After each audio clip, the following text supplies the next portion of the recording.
Nah, kalau pemeriksaan untuk wanita di Hermina waktu itu apa aja? Pemeriksaan, jadi pertama kali kita ke rumah sakit, yang pertama diperiksa USG. USG dilihat jumlah sel telurnya, rahimnya, ketebalan rahimnya.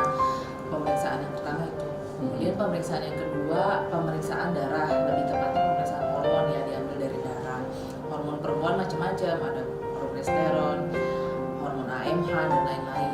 Nah, itu pemeriksaan kedua. Biasanya dari hasil dua pemeriksaan itu dokter sudah bisa menyimpulkan tuh peluang untuk hamil secara alami seberapa besar bagi para wanita gitu. Kemudian ada dua pemeriksaan lanjutan lagi. Yang pertama yaitu pemeriksaan HSG. HSG itu kayak foto ronsen untuk melihat di ronsen rahimnya untuk melihat saluran tubanya itu masih lancar atau ada sumbatan atau tidak gitu. Itu pemeriksaan ketiga. Terus pemeriksaan lanjutan yang keempat itu ada namanya histeroskopi. Itu mirip ronsen juga, jadi dimasukkan alat, ada kameranya ke dalam rahim. Itu biasanya untuk melihat apakah ada polip atau ada hal-hal lain yang tidak bisa tertangkap oleh USG biasa. Nah, itu ada 4 pemeriksaan.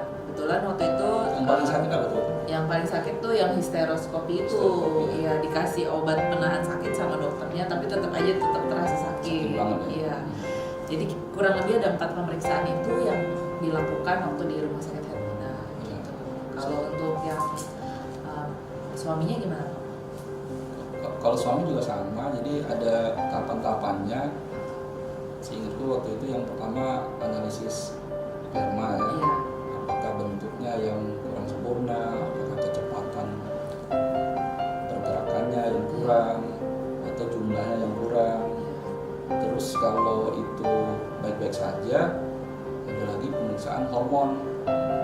Kata dokter androlognya waktu itu untuk periksa ini ya, memastikan pabriknya si testosteronnya itu normal, bisa produksi, bisa di treatment nggak untuk hamil alamiah. Kembali lagi nih, jadi bayi tabung tuh terakhir ya. Iya, bayi tabung tuh jadi terakhir. Seluruh pemeriksaan dokter tuh nomor 1 untuk membuktikan, mencari bukti secara ilmiah ini pasangan masih berpeluang nggak hamil secara alamiah, nggak langsung bayi tabung. Itu yang terakhir ya. Jadi kalau masih usianya masih muda, kemudian profil kesehatannya masih bisa di-improve, nah biasanya mereka ada terapi hormon. Dan itu kalau tadi yang saya alami setelah diperiksa hormon ternyata pabriknya baik-baik saja.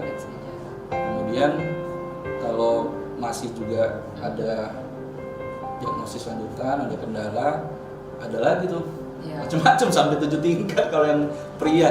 Jadi untuk teman-teman pejuang 2 garis di luar sana, ya tidak lekas-lekas kita menyimpulkan sendiri apa yang diberikan keterangan oleh dokter, karena perjalanan masih panjang sampai kita mendapat bukti sahih secara medis.